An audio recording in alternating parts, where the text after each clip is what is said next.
I used to have two bodies. Have you ever had a dream where, hold on, scratch that? That's not what this is about. Dreams. Dreams aren't real. Memories are real. I used to think that dreams were just memories we hadn't made yet. I don't think that anymore. The reason is because the particular dream I'd had that night being the 28th of November, turned out to be a memory, albeit one I'd forgotten long ago. By proclaiming my dreams to be things which were destined to happen to me someday, I was able to aloofly dismiss them. For this particular dream to be a long-buried memory, come unstuck from the fabric of my repression, shook me. It shook me heavily. As a child, I looked forward to telling my mother of the previous night's dreams, expecting innocently for her to dismiss them as the silly, stupid tales I, deep down, knew them to be. It allowed me to go on with my day. After all, if no one is around to dismiss your dreams, who is to say they were even dreams at all? That's what happened to me the following night, the 29th of November. My mother, upon whom I had relied my whole youth, pulled the rug on me in the most hurtful of ways.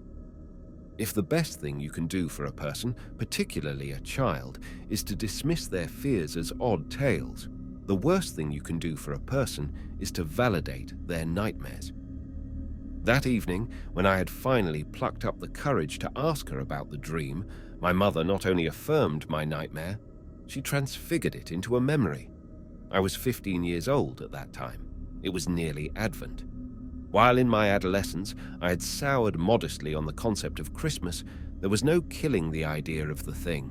It held within it too many happy memories. Myself opening presents. My sister opening presents. My sister's other body helping her by putting away the wrapping in the rubbish bag. My other body? What? What was I saying? What other body? I shivered. That was the thing about Christmas time. It was cold. The dream had been little more than a spur-of-the-moment fantasy, a gingerbread house sitting atop a little table in the center of the room. My sister had warned me not to touch it until the time was right.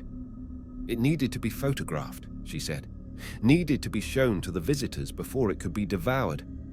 I couldn't wait. Of course, in my waking life, I would never have shown such a lack of restraint. However, my dream body was decidedly out of my control. The whole room fogging with the sweet, pink haze of candy frosting, I started picking devilishly at the little gumdrops adorning the cottage's roof. My sister, in the dream, batted at my wrist. It didn't hurt. I didn't care about that. I combed over the scene in my mind. Had this happened? I think it had. It didn't happen like this, of course. But something caught my attention nonetheless. Standing next to my sister, just over her shoulder, was her other body. I don't know how else to explain it. There was another of my sister, same height. I can only assume the same weight, although I'm not sure how this could ever remain exactly the case. Virtually identical in every way. She didn't speak. She didn't act for herself. She merely shadowed. What wrenched my guts around in repeated circular patterns was the creeping, lurking realization. No, remembrance that she had always been around. Yes, that's right, I remember. My sister has always had two bodies, or had. I couldn't remember the last time I'd seen the other one. It was a horrible, freezing, tipsy feeling, and I wanted to be free of it. That's why I'd gone to Mother, for reassurance. Mum, I had a dream, I started pointedly. Yes, son, she replied. She was occupied with her chores. I couldn't help but remember another sight. Once, she hadn't had to do this. Once, she'd had help. We had help. I remembered a companion, an old friend who never smiled at me, but never frowned, who never played with me, but never abandoned me either. He was my other me. He wasn't his own thing at all. He was just me. I was not I at all. I was we. It was a dream about the other bodies, I blurted out.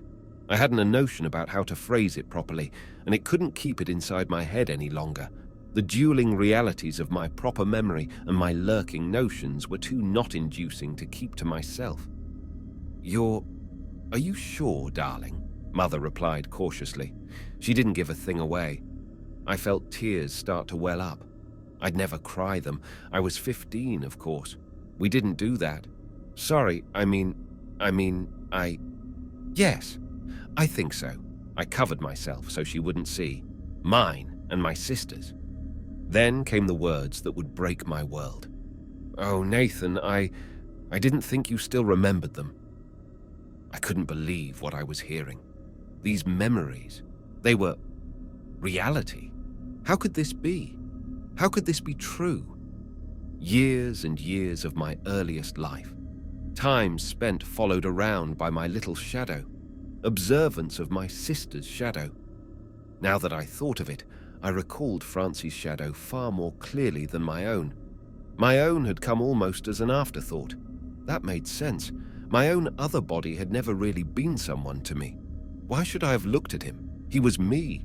He never had done anything that would make him not me. Anything to separate himself. Francie, the two of them. I saw them together often and always. It had been as natural as anything to see both Francies, whether it was at the breakfast table, or in the garden, or... No. This couldn't be true. Why couldn't I remember? Why had I repressed this? Why couldn't I remember such a big part of my earliest years? Why did no one else know about this? I was sure that if I'd had two bodies, my friends at least would know about it, but even I hadn't known. I didn't know. But still, I remembered. What? So you're telling me they were real, Mum? My voice broke a little more than the usual amount. What? Mother finally stopped doing what she was doing. She slowly and eerily closed the washing machine door, took several paces closer to me. I felt as if I were 4 years old again, the size of a dog, helpless, insentient. Look, Nathan, there's no use in thinking about that, okay? That didn't help at all. In fact, it made things much worse. Where did they go? I asked, hollowly. I didn't want to know. I didn't want to think about it. It didn't make any sense, it didn't. I looked into my mother's eyes. They were blank, not frowning, nor either were they smiling. Suddenly, I felt a tight force grip my sternum, and I exhaled raggedly. Go away, Mum, I shouted childishly. I pushed her out of the way, grabbed onto the door handle as if it was my life jacket amidst a dark, deep, swirling blue ocean. It was so cold. I yanked on it and threw the door open. I ran out into the garden, my eyes darting about in a frantic search for some end to my memory, the eventual end of a rope I'd long thrown away. But I couldn't remember when or why. Where had they gone? When had they been there? Why didn't anyone know? Why didn't anyone tell me? Where? I gasped. Where was I? I couldn't breathe all of a sudden. What escaped my throat then was a guttural, gurning, tubular noise akin to what I imagine a dying cockerel might sound like. I felt it. I felt it leaving me, or rather, its absence. There was no other. There was only the two of me, and I had been taken away from me. For what reason? I didn't know, and I couldn't possibly care. No possible reason in the world would have been cause enough to inflict this pain on me. To make me forget my other half? I caught sight of a shadow looming from the side of the garage. A chill ran down my spine. There had always been a thin gap behind the garage.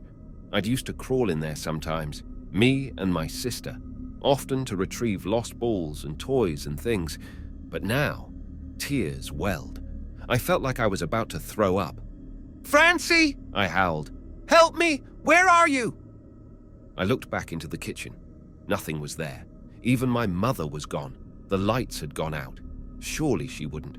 She would never have left me like this. Not now. I was sure there was a reason for everything. I just had to find it. I pulled back on the hedge branches, spat seeds, and waded through bin stink. I started to hurl myself forward, round the gap, impatient to the extreme. It was as if I was being pulled in by some invisible force of gemination. I turned the corner and faced down the dark at the end of the tunnel. A thin strip of moss and dirt and black, and a couple of bags. Big, long bags. I felt bile rise in my throat, and I vomited on the ground. Felt my vision graying slightly. All of a sudden, upon my intense physical reaction to the sight, one of the bags, the one closest to me, started to move. Whatever was inside tried to shake itself loose of its fabric bondage. I started to panic and cry again, tried to turn around and run, but everything in the gap was so claustrophobic and tightening. To make matters worse, the light in the garage came on and someone stared at me. It was my father. He was neither smiling nor frowning, but his eyes were as if they'd just ridden 1,000 roller coasters. I screamed. Suddenly, the bag was unzipped and fell away. I felt a cold, decayed hand on my t-shirt. "Black," I managed, but I pulled me towards him until we were almost hugging. I saw our other body's face, and it was barely a face. My other complexion was tearing apart. My other skin was rotted and molding, with a topping of bugs to boot. I could see my other body's rib cage, marred by hanging flabs of my former flesh. I think I almost blacked out at the sight of my other body's fate, but if I cast my mind back to that unholy, unreal night, I think I recall myself carrying me over my shoulder. Out of the gap, round the garage, and back onto the dewy garden grass, just like we were children again. The next thing I knew, my father had gone inside to find my mother. Someone was standing over me. Francie, both of her. All was as it had ever been. Except one of Francie was rotting and fleshy and balling tissue and... "Francie!" I wailed. I wrapped my arms around my chest in a desperate attempt to shake myself until I woke up, back in my bed, out of the cold, out of this horrid world which had tried to hide itself from me. Worst of all, after all these years, it had thrust itself upon me again. I wasn't ready then. "Nathan," smiled Francie, and I wasn't sure which one of her talked, the rotting one or the real one, my Francie.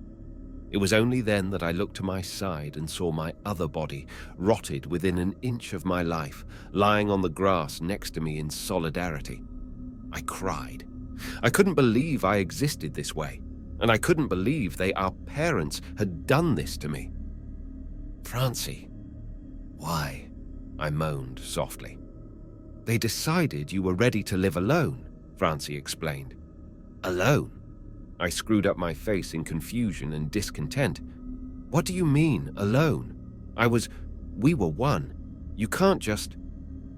"You need to move on, Nathan," Francie said simply. "I've been fine without mine for years." "Look what they've let happen, Francie," I wept. "Look how it hurts them. How could mother and father have done this?" Francie kneeled down and turned my cheek over to look at her. I was faintly aware of my other body looking up at Francie, too. I suppose the connection was still there between us, still alive enough to not be dead, still too loyal to fade away completely. "What do you want, Nathan? What would you have us do after this long? You know no one can know of this," my sister said to me dismissively. My sister's other body looked at me alienly. Why was that? Was it because I ate too many gumdrops? "They were only supposed to be an external store for us, Nathan," Francie droned. Already my hearing was tuning out.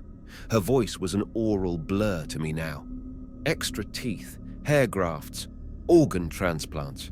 God forbid we need them. But you needed him too much, Nathan. They had to take him away. It wasn't healthy." I couldn't stop sobbing. The next moment, my eyes bugged out. I felt my neck's flesh being torn out by my other mouth. Somewhere between those moments, I stopped feeling my neck fall to pieces in the molar mush and started tasting the awful blood. It has been 15 years since that night. I haven't seen Francie in at least 7. Whatever bond exists between us now is marred too much by dark memory. The only place I see her, or indeed my parents, is in dreams.